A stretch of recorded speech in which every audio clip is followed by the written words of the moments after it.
You would think that a company that relies so heavily on CGI would be a lot better at it.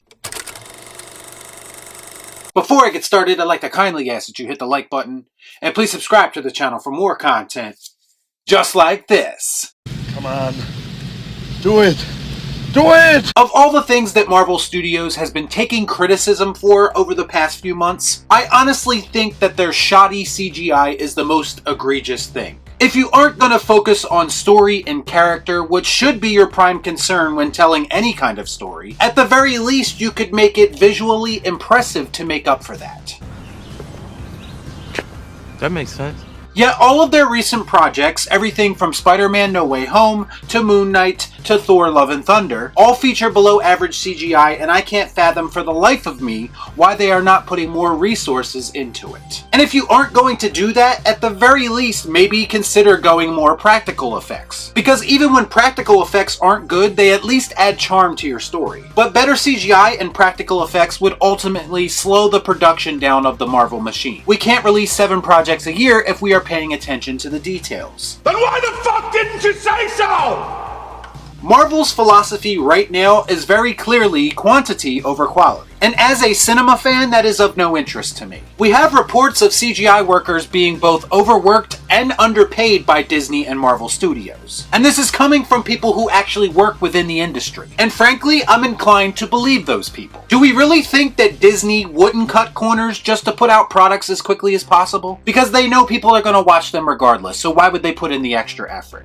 So I strongly suggest that you wake the fuck up. This is textbook corporate machine bullshit. And it represents everything wrong with the entertainment industry right now. One of the biggest examples of the CGI in Marvel Studios projects being criticized came after the infamous She-Hulk Attorney at Law trailer, which is the next live-action Disney Plus show, and it is sure to give me a boatload of content upon its release. Goddamn right, that's the only way I work, Cap. After the trailer, fans were openly criticizing the CGI, saying that it looked unfinished. Now, some VFX artists came out and said that the reason that it looks like that is the footage is being compressed to fit on YouTube. And they also expressed the difficulty with bringing to life a fully CGI character. Bullshit. Honestly, I think that has more to do with the company that they work for than anything. How many times exactly have we had fully CGI characters in movies over the years that looked a lot better than this? Hell, the CGI in Jurassic Park from 1993 looks better than this. You crazy son of a bitch, you did.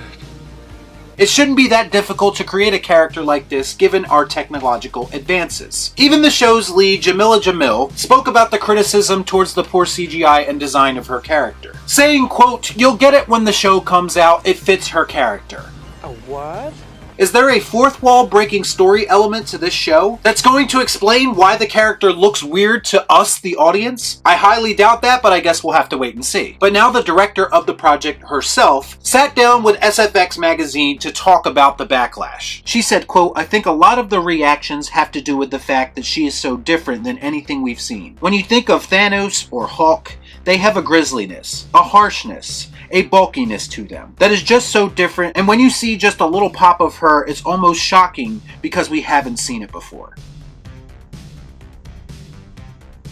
That sounds suspiciously like her blaming people's perception of this character, rather than just taking the blame for the poor design. The truth is that you could have designed this character to look more bulky, more like her 90s comic book design. You chose to go in this direction. You chose to make her more athletic and feminine. If you can't pull that design off convincingly with CGI, then maybe you should have went in a different direction. Again, you can't always fall back on the excuse that maybe you should wait and see the actual show, when you are quite literally trying to sell us the prospect of this show with a trailer. I offered you a chance when we could have done something, and you blew it! It all sounds like a lot of deflection instead of taking responsibility for the poor CGI. This has become classic modern Hollywood, making excuses rather than actually fixing the problem. When people complained about Sonic's design, what did they do? They changed it. I know the shills would have you believe that listening to fans is not a good thing. Fuck me, right?